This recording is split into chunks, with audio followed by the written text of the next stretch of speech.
Hello friend, welcome back our my YouTube channel. आप सभी का स्वागत है। तो जैसा कि आप सभी देख रहे होंगे स्क्रीन पे, हम सभी ज्ञान बिंदु का जो आप सभी का एसआई यानी बिहार दरोगा का जो सेट है, वो आप सभी का सेट नंबर 32 मैं आज आप सभी के लिए मैं लाया हूं। और ये सेट आप सभी का बिहार पुलिस के जितने भी लोग तैयारी कर रहे हैं उनके लिए भी बहुत महत्वपूर्ण है, क्योंकि ये इसी में से ज़्यादातर सवाल आप सभी का बिहार पुलिस में भी देखने को मिलते हैं। बिहार पुलिस और आप सभी का बिहार एसआई का ही एक ही आधारित सवाल आते हैं। तो आप सभी ये सेट भी आप लोगों के लिए बहुत महत्वपूर्ण है। ये सेट भी आप सभी ज़रूर लगाएं। और इसका अगर आप सभी को पीडीएफ चाहिए तो मेरे टेलीग्राम पे जुड़ जाएं, उसका लिंक मैं अपने डिस्क्रिप्शन में है, तो आप लोग उससे जाके इसका पीडीएफ आप सभी ले सकते हैं। तो चलिए हम लोग पहला सवाल शुरू करते हैं। और ये सेट आप सभी बहुत लोग कमेंट करते हैं कि ये सेट कहाँ से आता है। तो ये ऑफलाइन या ऑनलाइन जो लोग भी कोर्स या वहाँ पे क्लास करते हैं वहाँ से ये हमको प्राप्त होता है। तो आप लोग ऑफलाइन जाइएगा तो ये सेट प्राप्त होगा, लेकिन मैं आप सभी के लिए ऑनलाइन ये आप सभी के लिए प्रोवाइड कर रहा हूँ। तो आप सभी इसका लाभ ज़रूर उठाएं और अपने दोस्तों तक भी इसको ज़रूर शेयर करें।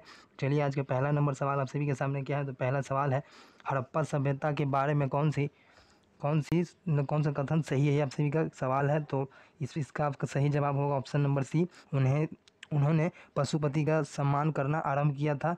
तो ये सवाल काफ़ी ज़रूरी है आप सभी का हड़प्पा सभ्यता के लिए। आप सभी से पूछा जाए कि हड़प्पा इसका बंदरगाह था। चलिए क्वेश्चन नंबर 2 की ओर हम लोग बढ़ रहे हैं। गौतम बुद्ध द्वारा विक्षुणी संघ की स्थापना कब की गई थी, कहाँ पे की गई थी, ये पूछा जा रहा है। तो गौतम बुद्ध द्वारा ये जो आप सभी का विक्षुणी संघ की जो स्थापना है जो अब कहाँ पे किया गया था, वैशाली में किया गया था। आप सभी इसका ध्यान रखिएगा। और इस संघ में आप सभी से पूछा जा सकता है कि पहली महिला कौन थी जो इस संघ से जुड़ी थी। तो आप सभी का जो इनकी जो माता थी जिनका नाम था गौतमी, वो इनका पहले संघ का जो पहली महिला थी जो इस संघ में जुड़ी थी। आप सब ये भी याद कर सकते हैं। और आपसे ये भी सवाल पूछा जा सकता है कि सारनाथ में पहला उपदेश दिए थे गौतम बुद्ध जी ने। चलिए क्वेश्चन नंबर 3 की ओर। मौर्य काल में आप सभी का विशिष्ट से क्या तात्पर्य है। तो आप सभी का विशिष्ट आप सभी का क्या तात्पर्य है। तो बेगारी यानी जो बिना पैसे के जो काम करवाता था उसको कहा जाता था विशिष्ट। तो आप सभी ये भी याद रखिएगा, मौर्य काल काफ़ी इंपॉर्टेंट है।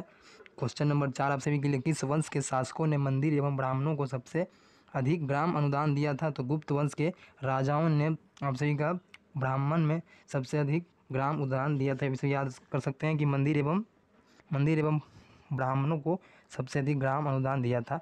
अगर आप सभी से पूछा जाए कि गुप्त वंश का संस्थापक कौन था, तो श्री गुप्त था गुप्त वंश का संस्थापक। अगर आप सभी से इसका वास्तविक संस्थापक पूछा जाए तो चंद्रगुप्त जो था इसका वास्तविक संस्थापक, चंद्रगुप्त जो पहला था इसका वास्तविक संस्थापक था। क्वेश्चन नंबर 5 सवाल, निम्नलिखित में से कौन सा एक प्राचीन भारत में व्यापारियों का निगम था। तो निम्नलिखित में से कौन सा एक इसका प्राचीन, आप लोग बताइए इसका कौन था व्यापारियों का निगम था। इसका राइट जवाब आप सभी के लिए क्या हो जाएगा, इसका सही जवाब होगा मणिग्राम। इसका सही जवाब है मणिग्राम। याद रखिएगा आप सभी। सल्तनत काल में इनाम भूमि किसे दिया जाता था। तो सल्तनत काल में इनाम भूमि आप सभी का विद्वान एवं धार्मिक व्यक्ति को दिया जाता था। नेक्स्ट नंबर सवाल है सभी का, गुजरात विजय के उपलक्ष्य में अकबर ने निम्न से किसका निर्माण करवाया था। तो आप सभी का बुलंद दरवाजा का निर्माण करवाया था सभी का अकबर। याद रखिएगा। क्वेश्चन नंबर 8 आप सभी का, निम्नलिखित में से किसके द्वारा चेका नामक गुप्त पुलिस संगठन का गठन किया गया था। तो ये आप सभी का ऑप्शन नंबर ए इसका सही जवाब होगा ट्रॉट्स्की। इसका सही आंसर है ट्रॉट्स्की, इसका सही जवाब है ट्रॉट्स्की। तो मुसोलिनी को अन्य किस नाम से जाना जाता था। तो मुसोलिनी को अन्य किस नाम से पुकारा जाता था, सही जवाब है, इसका सही जवाब आंसर नंबर बी डूयूस इसको कहा जाता था। क्वेश्चन नंबर 10 आप सभी के लिए है। चलिए क्वेश्चन नंबर दहू की संधि, सही सवाल क्या कह रहा है कि गोडेहू की संधि जो है किससे संबंधित है। तो आप सभी ये पहले याद रखिए कि जो आप सभी का ये संधि है जिसका नाम है गोडेहू की संधि, आप सभी का पौंडीचेरी की संधि से संबंधित है, जो कि आप सभी का द्वितीय कर्नाटक युद्ध के में हुआ था, संधि से समाप्त हुआ था यह युद्ध। आप सभी से पूछा जाए कि पहला कर्नाटक युद्ध किस संधि के द्वारा समाप्त किया गया था। तो एक्सला लापा की संधि के द्वारा समाप्त किया गया था पहला कर्नाटक युद्ध। अगर आप सभी से पूछा जाए कि जो वांडीवास का युद्ध किन किन के बीच में हुआ था, तो फ्रांस और अंग्रेजों के बीच हुआ था वांडीवास का युद्ध, ये भी याद रखिएगा आप लोग। चलिए क्वेश्चन नंबर 11 है, यह कथन भारत और इंग्लैंड के आर्थिक हित प्रत्येक क्षेत्र में टकराते हैं, यह कथन किसका है। तो ये कथन आप सभी के बारे में पूछा जा रहा है किसका कथन है। तो ये कथन आप सभी का ऑप्शन नंबर क्या होगा इसका, आप लोग पहले खुद से इसको बनाने का देखिए। सेट जो सेट देने का असली माध्यम ये है कि आप लोग पहले खुद से इसको आंसर को मारिए, फिर बाद में आप लोग खुद से देखिए क्या इसका सही जवाब है। इसका सही जवाब होगा जवाहरलाल नेहरू, इसका सही जवाब है। चलिए 12 नंबर सवाल है, युवा बंगाल आंदोलन के नेता कौन थे। तो युवा बंगाल आंदोलन के नेता आप सभी का कौन थे, आप लोग बताइए। इसका सही जवाब आप लोग का हो जाएगा डेरोजियो, इसका सही जवाब है डेरोजियो। इसका अगर आपसे इसे इसका पूरा नाम पूछा जाए तो हेनरी विलियम डेरोजियो इसका सही जवाब है। हेनरी विलियम डेरोजियो इसका सही जवाब है। और ये आपसे युवा बंगाल के आंदोलन के नेता आप सभी याद कर सकते हैं। गडकरी विद्रोह का केंद्र कहाँ पे था, तो आप सभी को पता है कि जो ये गडकरी विद्रोह का जो केंद्र था कहाँ पे, कोल्हापुर, जो कि महाराष्ट्र में पड़ता है। तो इसका सही जवाब होगा ऑप्शन नंबर बी, कोल्हापुर। 14 नंबर सवाल है, निम्न आंदोलन में से किस एक के साथ अरुणा आसफ अली का संबंध भूमिगत कार्यकलापों के महिला संगठनकर्ता के रूप में था। तो आपसे भी इसका सही जवाब होगा भारत छोड़ो आंदोलन। आप लोग ये बताइए भारत छोड़ो आंदोलन कब हुआ था, तो 1942 ईस्वी को हुआ था भारत छोड़ो आंदोलन, और इसी से संबंधित है ये। आपसे भी का ऑप्शन नंबर सी इसका सही जवाब होगा, ये आसफ अली का संबंध था। आपसे खुदाई खिदमतगार के संस्थापक कौन थे, तो खुदाई खिदमतगार के संस्थापक आप सभी का अब्दुल गफ़ार खान थे। आपसे भी याद रखिएगा, ऑप्शन नंबर ए इसका सही जवाब होगा। संविधान सभा को किसने मूर्त रूप प्रदान किया था, तो इसका संविधान सभा को जवाहरलाल नेहरू ने रूप प्रदान किया था। 17 नंबर सवाल है, B.R. अम्बेडकर के अनुसार संविधान का आत्मा किसको कहा जाता है, तो संविधान का आत्मा कहा जाता है प्रस्तावना को आप सभी को कहा जाता है। आप सभी कमेंट में ये बताइए कि आप सभी का जो इसमें कौन सा वर्ड 42वें संविधान संशोधन के द्वारा जोड़ा गया था। आप सभी का प्रस्तावना में कौन सा शब्द, आप लोग बताइएगा कमेंट करके। 18वां नंबर सवाल आप सभी का है कि सर्वसत्ता संपन्न संसद की अवधारणा किस देश की देन है, तो सर्वसत्ता संपन्न संसद की अवधारणा सभी का इंग्लैंड देश की देन है। आप सभी याद रखिएगा, इसका राइट जवाब होगा ऑप्शन नंबर ए। चलिए नेक्स्ट नंबर सवाल क्या है, संविधान के किस अनुच्छेद के अंतर्गत अधीनस्थ न्यायालय या जिला न्यायालय का प्रावधान किया गया है, तो इसका सही जवाब क्या होगा आप सभी का 233 अनुच्छेद के तहत ये किया गया है, प्रावधान सभी याद रखिएगा।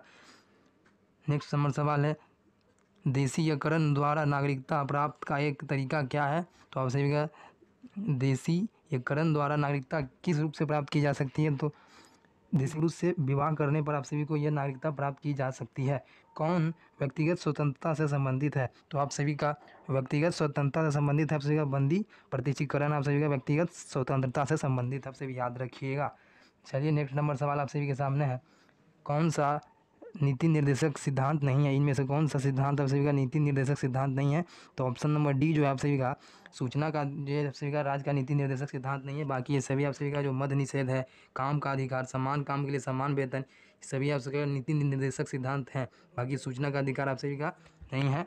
भारतीय संसद के दोनों सदनों की संयुक्त अधिवेशन किस संबंध में होती है, तो ये आप सभी का समान विधेयक के संबंध में बुलाया जाता है आप सभी का संयुक्त अधिवेशन, जिसको राष्ट्रपति बुलाता है, आप सभी याद रखिएगा। भारत के राष्ट्रपति निर्वाचन होने से पूर्व निम्न में से कौन उपराष्ट्रपति नहीं था, तो ज्ञानी जैल सिंह जो थे वो आपसे उपराष्ट्रपति नहीं। बाकी ये तीनों जो आप सभी देख सकते हैं, जाकिर हुसैन, वीवी गिरी और एस राधाकृष्णन जो थे, ये आप सभी के जो जाकिर हुसैन, एस राधाकृष्णन और आपसे वीवी गिरी, ये तीनों आप सभी का कौन थे, तो आप सभी का पहले उपराष्ट्रपति रह चुके हैं। बट जो आप सभी का जो ज्ञानी जैल सिंह है वो पहली बार उपराष्ट्रपति के पद पे नहीं थे। नेक्स्ट नंबर सवाल है, राज्यसभा के लिए प्रत्येक राज्य के प्रतिनिधियों का निर्वाचन कौन करता है, इसका सही जवाब होगा ऑप्शन नंबर ए, विधानसभा के निर्वाचित सदस्य इसका सही जवाब होगा। चलिए नेक्स्ट नंबर सवाल है, मंत्रिमंडल का आप सभी का जो कौन करता है इसका गठन, सिर्फ केंद्रीय मंत्रीगण इसका मंत्रिमंडल का गठन करता है, आप सभी को याद रखना है। आप सभी को बताना है कि मंत्रिपरिषद का अध्यक्ष कौन होता है, तो प्रधानमंत्री होता है मंत्रिपरिषद का अध्यक्ष। चलिए भारत में नई संसद समिति प्रणाली की शुरुआत कब हुई थी, तो भारत में नई संसद समिति प्रणाली की स्थापना आप सभी का 1991 आप सभी याद रखिएगा। 1991 में नई संसद समिति प्रणाली आया था, आप सभी याद रखिएगा। भारत में न्यायपालिका क्या है, तो भारत में स्वतंत्र न्यायपालिका है आप सभी। राज्य का मुख्यमंत्री किसके प्रति उत्तरदायी होता है, तो राज्य का मुख्यमंत्री आप सभी का विधानसभा के प्रति उत्तरदायी होता है। आप सभी का नेक्स्ट नंबर सवाल है, प्रत्यक्ष निर्वाचन किसे कहा जाता है, तो प्रत्यक्ष निर्वाचन आप सभी का जनता द्वारा प्रतिनिधि चुनना आप सभी का प्रत्यक्ष निर्वाचन है। चलिए आप सभी का आगे का सवाल है, संतोष ट्रॉफी का संबंध किस खेल से है, तो संतोष ट्रॉफी का संबंध आप सभी का फुटबॉल से है। 32 नंबर सवाल है, नेक्स्ट सवाल क्या है आप सभी 32 नंबर, ये किताब से संबंधित है, मैकबेथ किसकी रचना है, तो शेक्सपियर की रचना है आप सभी का मैकबेथ। चलिए नेक्स्ट नंबर सवाल, राष्ट्रीय आय है, तो राष्ट्रीय आय क्या है आप सभी का, इसका सही जवाब आप सभी का क्या होगा, उत्पादन लागत पर निवल राष्ट्रीय उत्पाद इसका सही जवाब है। इसका भी आप याद रखिएगा कि आप सभी का राष्ट्रीय आय है निवल राष्ट्रीय उत्पादन आप सभी याद रखिएगा। केंद्रीय सांख्यिकी संगठन की स्थापना कब हुई थी? तो केंद्रीय सांख्यिकी संगठन की स्थापना आप सभी का कब हुआ था? तो आप सभी को बताना, इसका राइट आंसर हो जाएगा 1951 में इसका गठन किया गया था, आप सभी का स्थापना किया गया था। कब किया गया था? 1951 में। देखिए मेरे बार बार बोलने का संबंध यह है कि आप सभी को ये सब याद हो जाए, क्योंकि ये सवाल काफ़ी इंपॉर्टेंट है आप सभी के लिए। आप सभी का जो बिहार पुलिस का एग्जामिनेशन होने वाला है, मात्र उसमें 40 से 35 दिन बचा हुआ है, तो आप लोग कृपया बहुत सारे सेट लगाएं, जिससे कि आप सभी को बहुत सारे क्वेश्चन याद हो जाए। बैंक दर में परिवर्तन से प्रभावित होता है क्या? तो ब्याज की बाजार दर प्रभावित होता है, याद रखिएगा। 36 नंबर सवाल, निम्नलिखित में से कौन शीतोष्ण कटिबंधीय घास भूमि है? तो विल्ड एक शीतोष्ण कटिबंधीय घास भूमि है। बाकी जो आप सभी का जो आप सभी देखते हैं सवाना कहाँ पे है? तो ये आपके साउथ अफ्रीका में पाया जाता है सवाना। ये आप सभी का उष्म ये अगर आप सभी से पूछा जाए कि ये आप सभी का कहाँ पे पाया जाता है लानोज, तो ये आप सभी का ब्राज़ील में देखने को मिलता है। भारत का एकमात्र शीत मरुस्थल कौन सा है? तो इसका सही जवाब क्या होगा? भारत का एकमात्र शीत स्थल चाहिए। तो 38 नंबर सवाल है, 37 देखते हैं। एरिक्समो लोगों का मुख्य व्यवसाय क्या था? तो एरिक्समो लोगों का मुख्य व्यवसाय आप लोगों का क्या था? तो आखेट और मत्स्य। आखेट और मत्स्य सही जवाब है इसका। चलिए, भारत का एकमात्र शीत मरुस्थल कौन है? तो लद्दाख सही जवाब है, भारत का एकमात्र शीत मरुस्थल। 39 नंबर सवाल है, कौन सा पर्वत हिमालय श्रृंखला का अंग नहीं है? कौन सा? तो आप सभी का जो हिमालय श्रृंखला का कौन अंग नहीं है? तो आप सभी का जो अरावली पर्वत है, आप सभी का हिमालय श्रृंखला का अंग नहीं है। बाकी ये तीनों आप सभी का हिमालय श्रृंखला का अंग है। सवाल है जिसमें बहुत इंपॉर्टेंट है, निम्नलिखित में से नदियों में से किसे जैविक मरुस्थल कहा जाता है? तो जैविक मरुस्थल सभी का दामोदर नदी को कहा जाता है जैविक नदी, जैविक मरुस्थल। थीन बांध किस नदी पर बनाया गया है? तो थीन बांध किस नदी पे है? तो आप सभी का रावी नदी का नाम सुने होंगे, जो कि आपके वहाँ पे थीन बांध है आप सभी का रावी नदी पे। अटाकामा मरुस्थल व्यवस्थित कहाँ पे है? तो अटाकामा मरुस्थल आप सभी का कहाँ पे है? तो ये आप सभी का दक्षिण यानी साउथ अफ्रीका में है। अटाकामा मरुस्थल दक्षिण अमेरिका में है, याद रखिएगा। निम्नलिखित में से कौन भारतीय मानसून को प्रभावित नहीं करता है? तो आप सभी का जो भारतीय मानसून को कौन प्रभावित करता है, पहले आप लोग ये जान लीजिए। तो जो एल नीलो है, फिर आप सभी का तिब्बत का पठार है, फिर आप सभी का जो ये आप सभी का जो जेट स्ट्रीम है, ये तीनों प्रभावित करता है। बट जो आपके जो गल्फ स्ट्रीम है, ये आप सभी का भारतीय मानसून को प्रभावित नहीं करता है, गल्फ स्ट्रीम। 44 नंबर सवाल है, निम्न में से किस पहाड़ियों पर उष्ण कटिबंधीय सदाबहार वन पाए जाते हैं? किन पहाड़ियों पर उष्ण कटिबंधीय सदाबहार वन पाए जाते हैं? काफ़ी आसान सवाल है कि उष्ण कटिबंधीय सदाबहार वन आप सभी का नीलगिरी पहाड़ियों पर देखने को पाया जाता है। सभी आप याद रखिएगा कि नीलगिरी पहाड़ी एक है। चलिए, आप सभी का नेक्स्ट सवाल क्या है? ये तो मैंने करा दिया है कि उष्ण कटिबंधीय सदाबहार नीलगिरी आप सभी याद रखिएगा। अरावली की पहाड़ियाँ कहाँ है? आप लोग कमेंट करके बताइए। सभी का क्या है आगे का सवाल? खजजिंदा नेशनल यानी राष्ट्रीय उद्यान कहाँ पे है? तो खजजिंदा राष्ट्रीय उद्यान आप सभी को बताना है किस राज्य में है आप सभी का। तो ये आप सभी बताइए, आप लोग आता है सिक्किम में है ये राष्ट्रीय उद्यान, आप सभी याद रखिएगा सिक्किम में है। केंद्रीय उपोष्ण बागवानी संस्थान के केंद्रीय उपोष्ण बागवानी संस्थान कहाँ पे है? ये आप सभी को बताना है। तो आप सभी बेंगलुरु में आप सभी का देखने को मिलता है, याद रखिएगा। तालचर एवं इन्नौर उल्लेखनीय है। तो तालचर एवं इन्नौर क्या चीज़ के लिए उल्लेखनीय है? आप सभी को याद करना है। तो ये तापीय शक्ति संयंत्रों के लिए उल्लेखनीय है, तो याद रखिएगा तापीय शक्ति संयंत्रों के लिए। 48 नंबर सवाल है आप सभी का, इनमें से कौन सा वन आधारित उद्योग नहीं है? तो वन आधारित उद्योग कौन सा नहीं है आप सभी का? इसका सही जवाब होगा सीमेंट का जो उद्योग आपसे वन आधारित उद्योग नहीं है। बाकी खेल सामग्री उद्योग, कागज उद्योग और सभी का जो लाह उद्योग, ये सभी वन आधारित उद्योग है। नेक्स्ट सवाल है, जनसंख्या घनत्व का अर्थ क्या होता है? तो जनसंख्या घनत्व का अर्थ आप सभी का ये होता है, प्रति वर्ग किलोमीटर में रहने वाले व्यक्तियों की संख्या में उसी को जनसंख्या घनत्व कहते हैं। और सबसे ज़्यादा जनसंख्या घनत्व किस राज्य में और सबसे कम जनसंख्या घनत्व किस राज्य में? आप लोग बताइए। सबसे कम आप लोगों का मेघालय में है। और अगर आप सभी से पूछा जाए सबसे ज़्यादा जनसंख्या केंद्र शासित प्रदेश में कौन सा है सबसे ज़्यादा? तो दिल्ली में सबसे ज़्यादा जनसंख्या घनत्व है केंद्र शासित प्रदेश। नेक्स्ट नंबर सवाल है, और सबसे अधिक आप सभी का बिहार में है, आप ये भी याद रखिएगा, बिहार में सबसे अधिक जनसंख्या है। कौन सा एक देव नृत्य है? तो कौन सा एक देव नृत्य है आप सभी का? काफ़ी आसान सवाल है। तो आपसे कुचिपुड़ी जो है वो देव नृत्य के रूप में आता है, कुचिपुड़ी याद रखिएगा। नेक्स्ट नंबर सवाल है आप सभी का डेसिबल किसने मतलब डेसिबल किसे नापने के लिए प्रयोग में लाया जाता है? तो आप सभी का जो इसका सही जवाब होगा option number C. Option number C इसका सही जवाब है। डेसिबल को मापने के लिए वातावरण में जो जितने भी ध्वनि को मापते हैं डेसिबल के अंदर। 52 नंबर सवाल है, कोई साइकिल सवार किसी मोड़ में घूमता है तो वो क्या होता है? तो कोई भी साइकिल सवार अगर मोड़ में घूमता है तो उसका बल कहाँ पे झुकता है? तो अंदर की ओर झुकता है। जिसको आप सभी सेंट्रीपिटल फोर्स बोलते हैं, इंग्लिश में याद रखिएगा। देखिए 2 फोर्स होता है, सेंट्रीपिटल और सेंट्रीफ्यूगल, आप लोग याद रखिएगा। तो ये जो आप सभी का सेंट्रीपिटल है वो अंदर की ओर बल लगता है, और जो आप लोगों का अभिकेंद्रीय बल है वो आपको बाहर बल लगता है। किसी वस्तु के ताप में वृद्धि का अर्थ क्या है कि उस वस्तु का उसमें ऊर्जा बढ़ जाती है। अगर किसी वस्तु के ताप में आप सभी किसी भी ताप में उसका वृद्धि करते हैं। तो पृथ्वी के लिए पलायन वेग का मान क्या होता है? तो पृथ्वी के लिए पलायन वेग का मान आप सभी का 11.2 किलोमीटर प्रति सेकेंड होता है। इसका सही। अब नेक्स्ट नंबर सवाल है, मृग मरीचिका यानी मिराज इसको कहा जाता है, बनने वाली परिघटना को क्या कहते हैं? तो इस परिघटना को आप सभी क्या कहते हैं? पूर्ण आंतरिक परावर्तन से आप सभी का मृग मरीचिका यानी मिराज बनने की परिघटना को कहा जाता है पूर्ण आंतरिक परिवर्तन। आप सभी याद रखिएगा, मिराज इसको कहा जाता है।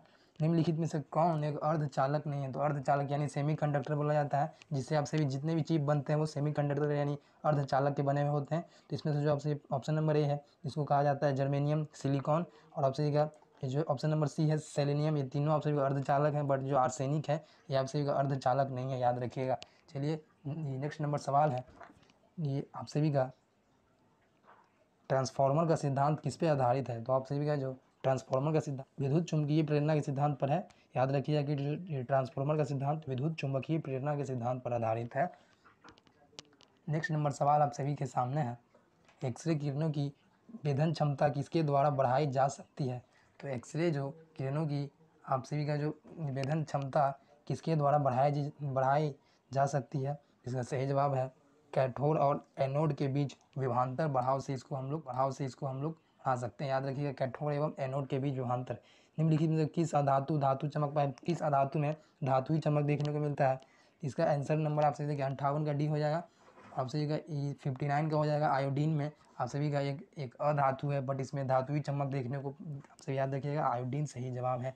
इलेक्ट्रॉन जैसे छोटे कणों की स्थिति तथा वेग का युगपत निर्धारण नहीं किया जा सकता, यह कथन किसका है? तो यह कथन आप सभी का बताना है कि यह आप सभी का हाइजेनबर्ग के अनिश्चितता सिद्धांत का कथन है आप सभी का कि इलेक्ट्रॉन जैसे छोटे कणों की स्थिति तथा वेग का युगपत निर्धारण नहीं किया जा सकता है, याद रखिएगा।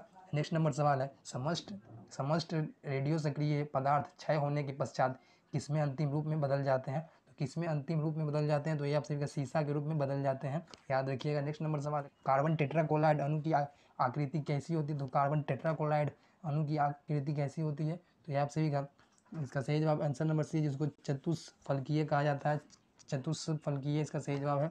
सभी लवण होते हैं, तो सभी लवण कैसे होते हैं आप सभी को बताना। सभी लवण वैद्युत अपघटकीय होते हैं, सही जवाब होगा ऑप्शन नंबर बी। चलिए वैद्युत अपघटकीय इसका सही जवाब वैद्युत। 64 नंबर सवाल, रासायनिक अभिक्रिया में उत्प्रेरक की भूमिका क्या है? तो उत्प्रेरक की भूमिका बताना है, इसमें सही जवाब है आपसे सक्रियण ऊर्जा। इसका रासायनिक अभिक्रिया में उत्प्रेरक भूमिका है सक्रियण ऊर्जा, सही नंबर है सवाल। चलिए 65 नंबर सवाल है, कौन सा एक नाइट्रोजनीय उर्वरक नहीं है? तो कौन सा एक नाइट्रोजनीय उर्वरक नहीं है? इसका जवाब आप सभी का हो जाएगा option number D, super phosphate आप सभी का नाइट्रोजनीय उर्वरक नहीं है, बाकी आप सभी देख सकते हैं। आगे का सवाल नेक्स्ट है, कौन सा होमो समजात है? इनमें से कौन एक समजात है? इसका सही जवाब आप सभी का हो जाएगा ऑप्शन नंबर डी, CH4 एवं एक्रिलिन क्या है? तो एक्रिलिन एक क्या है आप सभी को बताना है। तो एक्रिलिन एक आप सभी का फाइबर है, फाइबर याद रखिएगा कि एक्रिलिन फाइबर है आप सभी का। डेंड्रोलॉजी का संबंध किससे है? तो आप सभी का डेंड्रोलॉजी का संबंध आप सभी का बताना है किससे है? तो झाड़ियों के अध्ययन से संबंधित है डेंड्रोलॉजी। सार्स क्या है? तो सार्स के बारे में बताना है। सार्स एक आप सभी का विषाणु जनित रोग है सार्स। मॉर्फिन निकाला जाता है, मॉर्फिन क्या चीज़ से निकाला जाता है ये आप सभी को बताना है। तो मॉर्फिन आप सभी का पेपोवर से निकाला जाता है, पेपेवर सिम्निफोरम से निकाला जाता है मॉर्फिन, आपसे याद रखिए, ये सब याद करने वाले सवाल है। 71 नंबर सवाल है, वाद द्वारा प्रेरित पादप गति क्या कहलाती है? तो सभी का जो बाह्य उद्दीपनों द्वारा प्रेरित पादप गति क्या कहलाती है? इसका सही जवाब होगा कंपानुकुचन की गति, इसका सही जवाब होगा ऑप्शन नंबर सी, याद रखिएगा। सही जवाब से जान सकते हैं कंपानुकुचन सही जवाब है। कंपानुकुचन गति के कारण ये जो बाह्य उद्दीपन प्रेरित गति करती है यानी पादप में गति करती है। निम्नलिखित में से कौन सा एक लिंग सहलंग रोग है? तो कौन सा एक लिंग सहलंग रोग है? इसका सही जवाब होगा 72 का सी यानी वर्णाधनता, इसका सही जवाब है।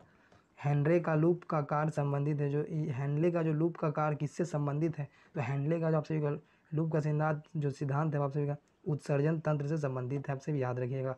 नेक्स्ट नंबर सवाल है दिल का दौरा किस कारण से होता है, तो आप सभी का दिल का दौरा आप सभी का हृदय की रक्त की आपूर्ति में कमी के कारण होता है, का सही जवाब है।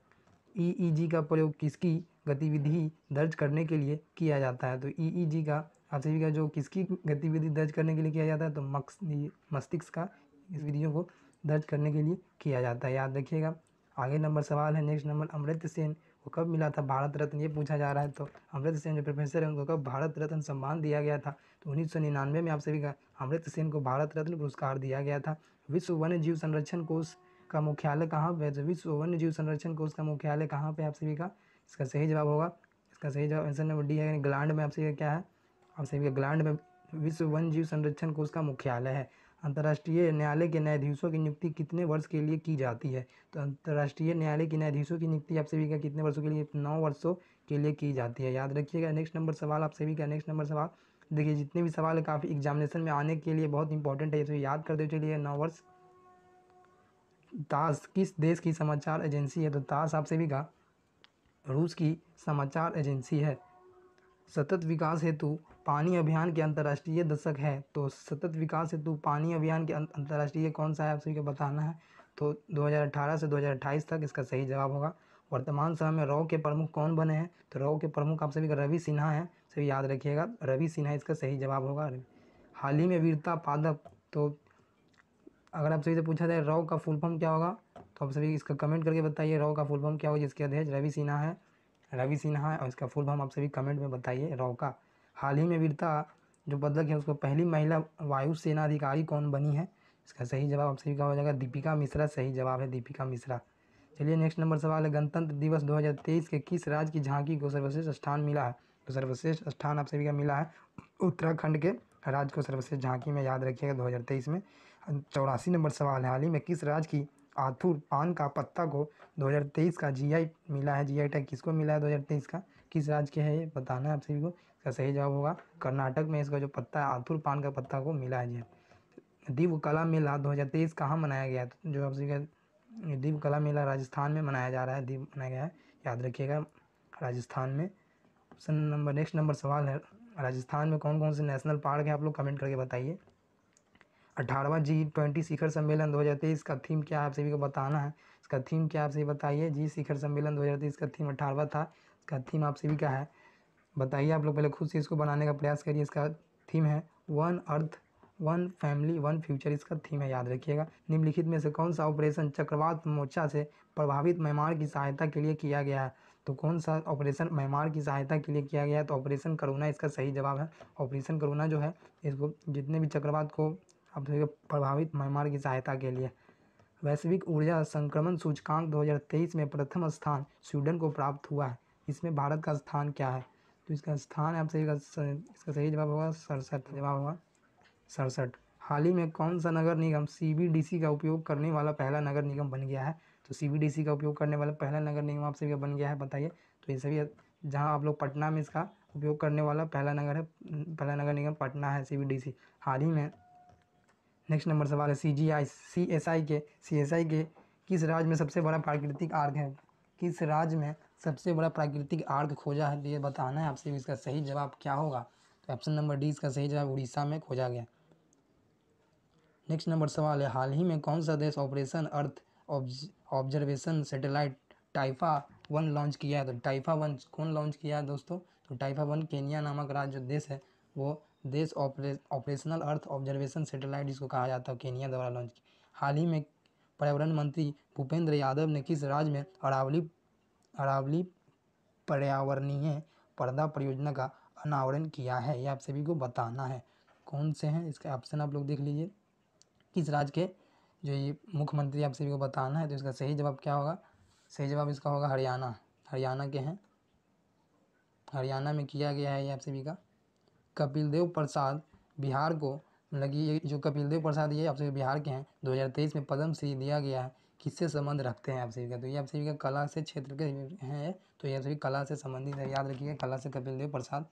देखिए AIFF महिला फुटबॉल ऑफ द ईयर 2023 कौन बनी है, तो AIFF महिला फुटबॉलर ऑफ द ईयर 2023 बनी है आप सभी का नाम देखिए। सभी जितने भी 2023 में जितने भी स्पोर्ट्स से रिलेटेड अवार्ड है आप सभी को याद होने चाहिए। इसका सही जवाब है मनीषा कल्याण, इसका सही जवाब है मनीषा कल्याण, याद रखिएगा मनीषा कल्याण।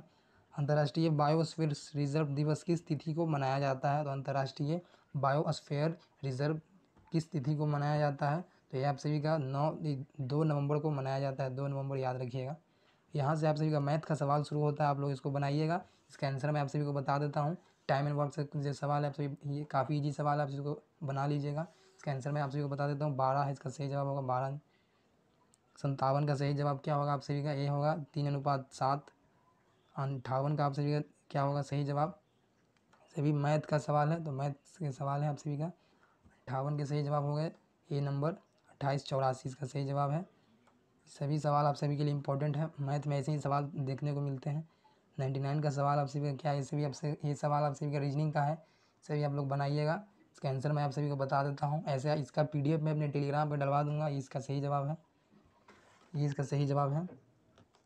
100 नंबर सवाल है, आखिरी नंबर सवाल है, ये भी आप सभी का रीजनिंग है। इसका जवाब होगा, सभी देख सकते हैं, इसका जवाब सही B नंबर है। देखिए ये जो सेट था काफ़ी इंपॉर्टेंट था आप सभी के बिहार पुलिस एवं बिहार दरोगा के जितने भी छात्र लोग तैयारी कर रहे हैं उनके लिए बहुत संबंध, ये जो सेट है काफ़ी इंपॉर्टेंट ज्ञान बिंदु का। और इसका PDF मैं अपने टेलीग्राम पे अभी इसको अपलोड कर देता हूँ, आप लोग इससे लेकर खुद से बनाइए। और आप प्लीज़ में ये जो है ये वीडियो अपने दोस्तों तक जरूर शेयर करें, जिससे और भी लोगों को इसका लाभ पहुंच सके। तो चलिए मिलते हैं अगले वीडियो के लिए। और भी जितने भी बिहार पुलिस एवं बिहार दरोगा के सेट आएंगे तो मैं आप लोगों के लिए सामने उसको मैं आप सभी के सामने लाऊंगा। तो प्लीज़ मेरे चैनल को सब्सक्राइब कर लें, अपने दोस्तों को जरूर शेयर करें। और ये जो ज्ञान बिंदु का सेट है इसको आप लोग जाके मेरे टेलीग्राम पे डाउनलोड कर सकते हैं। और भी जितने भी सेट आएगा मैं आप लोगों के लिए लाता रहूँगा। चलिए मिलते हैं अगले वीडियो में, तब तक के लिए प्लीज़ मेरे चैनल को सब्सक्राइब करें और लाइक करें।